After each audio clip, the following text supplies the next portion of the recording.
প্রতি বছর চৈত্র মাসের শুক্লাপক্ষের অষ্টমী তিথিতে দেশ বিদেশের লাখো পুণ্যার্থী ব্রহ্মপুত্র নদের তীরে সমবেত হন।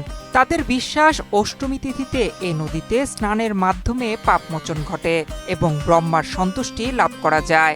এবছর লাঙ্গলবন্দের ২৪টি ঘাটে স্নান অনুষ্ঠিত হচ্ছে। বুধবার বিকেল ৫টা ১৭ স্নান শুরু হয়ে বৃহস্পতিবার দুপুর ২টা ৫৯ শেষ হবে।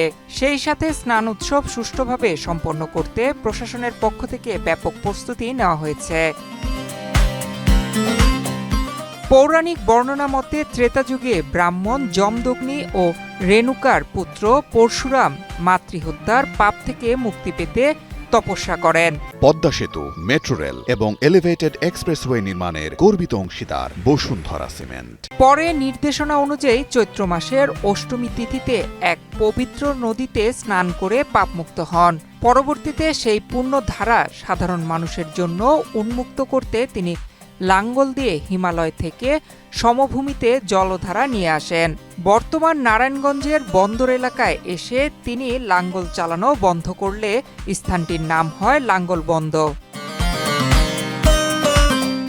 উৎসবকে কেন্দ্র করে অর্ধশতাধিক স্বেচ্ছাসেবী সংগঠন ভোক্তাদের মাঝে খাবার বিতরণ সহ নানা সেবামূলক কার্যক্রম পরিচালনা করছে। স্নানার্থীদের জরুরি চিকিৎসায় উপজেলা স্বাস্থ্য কমপ্লেক্সের একাধিক মেডিকেল টিম সার্বক্ষণিক নিয়োজিত রয়েছে।